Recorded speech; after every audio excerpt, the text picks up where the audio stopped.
जय श्री कृष्णा। मेरे channel Radhe creativity पे आपका स्वागत है। फ्रेंड्स, आइए कीड़ी नगरी की कहानी सुनते हैं। एक बुढ़िया माई थी, उसके 2 बेटे और 2 बहनें थी। बुढ़िया माई घर के काम में ही पूरा दिन कर लेती थी और भगवान के नामों का सुमिरन घर पे ही बैठी बैठी करती थी। बाहर ना तो मंदिर जाती, ना कोई तीर्थ स्थान पे जाती, ना कोई पूजा पाठ करती। वो पूरा दिन घर में ही रहती। उसकी बहनें और बेटे बोलते, माँ मंदिर जाया करो, पर वो बोलती नहीं, मैं तो घर में ही भगवान का नाम ले लेती हूँ, मुझे मंदिर जाने की कोई आवश्यकता नहीं है। ऐसे करते करते काफ़ी समय हो गया। काफ़ी समय बाद पास के मंदिर में भागवत की कथा का आयोजन हुआ। बहू और बेटों ने कहा, माँ पास में मंदिर में कथा बैठी है तो तुम वहाँ कथा सुन के आया करो। माँ ने कहा, ठीक है, चले जाऊँगी। माँ रोज़ वहाँ पे नहीं जाती, ये सोचती कि चलेंगे चलेंगे, और घर के कामों में ही पूरा दिन हो जाता। ऐसे करते करते 6 दिन हो गए। 7वें दिन बेटे ने कहा, माँ घर का काम छोड़ो और वो कथा सुनाना, आज लास्ट है। कहते हैं भागवत लास्ट की सुनते हैं तो पूरी भागवत जी का फल मिल जाता है। माँ ने सोचा चलो आज सुनाऊंगी। माँ जल्दी जल्दी घर का काम करी। काम करते करते पूरा टाइम हो गया और वो कथा भी समापन हो गई। फिर भी वो सोची चलो चलते हैं, वहाँ से चल के ढोक खा के वहाँ की मिट्टी ले आएंगे। जैसे ही घर से बाहर निकली, विष्णु भगवान एक बूढ़े बाबा का रूप धर के बुढ़िया माई के पास आके बोले, अम्मा कहाँ जा रही हो? अम्मा ने कहा, मैं कथा जी सुनने जा रही हूँ, भागवत जी। उन्होंने कहा, भागवत जी तो संपूर्ण हो गई, अब वहाँ जाकर क्या करोगी? बुढ़िया माई ने कहा, संपूर्ण हो गई तो कोई बात नहीं, मैं भागवत जी के धोख खा के वहाँ की मिट्टी ले आऊँगी। भगवान ने कहा, मिट्टी ला के क्या करोगे? और भगवान ने उसको 2 ईंट दे दी सोने की। वो दोनों ईंटों को लेकर अपने घर को चली। अब वो घर जा रही थी, रास्ते में सोचती जा रही थी कि मेरे बेटों को दूंगी तो दोनों बेटे लड़ेंगे। वो घर के आंगन में जाके वो खड्डा खोद के दोनों ईंटों को गाड़ देती है, यानी वहीं आंगन में छुपा देती हैं। अब रोज़ वो ईंटों की तरफ ही ध्यान रखती है। पूरा एक पेड़ था, पेड़ के नीचे एक गट्टा बना हुआ था, यानी चबूतरा बना हुआ था, उस पर बैठ जाती और उस ईंट की तरफ ही पूरा ध्यान लगा रहता। अब वो भगवान का नाम रटना भी भूल गई और घर का काम करना भी भूल गई। ना पहले दान पुण्य करती थी, वो भी करती, कुछ नहीं करती, केवल ईंटों की तरफ ही देखती रहती। ऐसे करते करते बुढ़िया माई का अंत में आ गई, आगे गई। बुढ़िया माई धर्मराज जी की नगरी में गई। धर्मराज जी ने उसके कर्मों का लेखा जोखा लिया। उसके कर्मों में ना तो कई तीर्थ स्थान था गया और ना कोई दान पुण्य धर्म पुण्य किया, तो उसने उसको कुत्ते की योनि में डाल दिया। अब कुत्ते की योनि में डाल के उसके घर आ गई, जहाँ वो ईंटें गड़ी हुई थी वहीं कुतिया उसे ईंटों के पास बैठी रहती और पूरे दिन उन ईंटों की तरफ देखती रहती। ऐसे करते करते काफ़ी दिन हो गए। तो उसके बेटे सोचे ये किसी बच्चे को या किसी इंसान को काट लेगी। तो एक दिन छोटा बेटा ये लकड़ी की जोर से उसके सिर पे मारा तो वो कुतिया मर गई।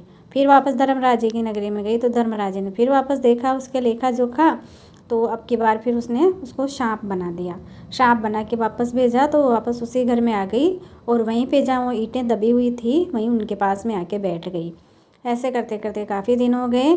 तो एक दिन बेटों की नज़र पड़ी सांप पे, तो बेटों ने सांप को भी मार दिया। फिर वापस धर्मराज जी की नगरी में गई। धर्मराज जी ने फिर उसका लेखा जोखा देखा तो फिर वापस उसका कोई लेखा जोखा नहीं था, कोई कर्म नहीं था, दान पुण्य नहीं था। अब की बार उसको उसने कीड़ी नगरी की वो बना दी बिल, वो अपने घर में ही आके बना ली। अब पूरे दिन सारे घर में कीड़ियाँ ही कीड़ियाँ घूमे, चींटियाँ चींटियाँ घूमे। उन चींटियों से दोनों बेटे बहू पोते पोती सब दुखी हो गए, खूब परेशान हो गए। वो वहाँ से जाए ही नहीं।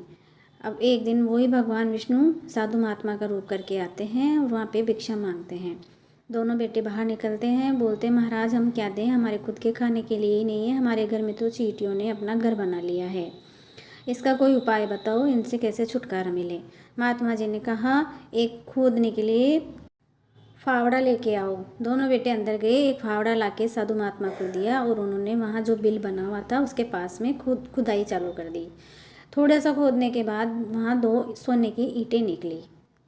उन दोनों ईंटों के महात्मा जी ने 3 हिस्से करे बराबर, और 2 हिस्से तो दोनों बेटों को दे दिया और एक हिस्से के लिए कहा कि ये हिस्सा तुम्हारी माँ के नाम का है, उसके नाम से तुम धर्म कर दो, दान कर दो, तब यहाँ से ये हट जाएगा। दोनों बेटों ने माँ के हिस्से का खूब दान पुण्य करा, ब्राह्मणों को जिमाया, दान दक्षिणा दी, पुण्य किया, धर्म किया। कुछ समय बाद वो धीरे धीरे धीरे धीरे वहाँ से कीड़ी नगरी की दुनिया वहाँ से चली गई और इस तरह से वहाँ से कीड़ी नगरा वहाँ से ख़त्म हो गया और उसकी माँ को भी मोक्ष मिल गई। जो इंसान अपने जीवन में किसी तरह का दान, धर्म, पुण्य, भगवान का व्रत, उपवास, तीर्थ यात्रा किसी कारण से नहीं कर पाता है, उनको कीड़ी नगरे का नियम ज़रूर लेना चाहिए। ये नियम मकर संक्रांति से लिया जाता है। एक साल रोज़ाना एक टाइम निश्चित कर लें, या तो सुबह या शाम को कभी भी आप कीड़ी नगरा ज़रूर डालें। कीड़ी नगरे के अंदर पिसा हुआ थोड़ा मोटा आटा, चाहे ज्वार का ले लो चाहे गेहूँ का ले लो, उसमें थोड़ी सी चीनी, थोड़ा सा घी या तेल मिला के एक जगह रख लें और वो रोज़ाना आपकी इच्छा अनुसार 1 मुट्ठी, 2 मुट्ठी, 1 कटोरी, जितनी आपकी श्रद्धा हो चींटियों को डालें।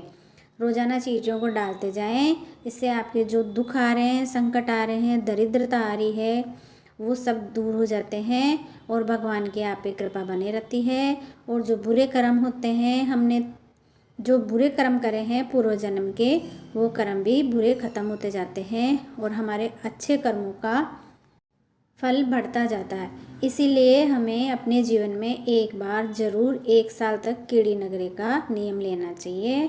इसमें कोई ज़्यादा विशेष पाबंदी नहीं है। कभी भी एक दिन अगर चींटियों को नहीं डालें तो दूसरे दिन डबल डलेगा।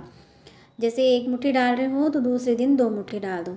जितने दिन आप नहीं डालते हो उसको काउंट करके जब आप डालो तब आप उस दिन का भी आपको जोड़ के डालना है। इस तरह से चींटियों को दाना डाला जाता है। जय श्री कृष्ण, राधे राधे। मेरा वीडियो अच्छा लगे तो शेयर सब्सक्राइब करना ना भूलें। जय श्री कृष्ण, राधे राधे।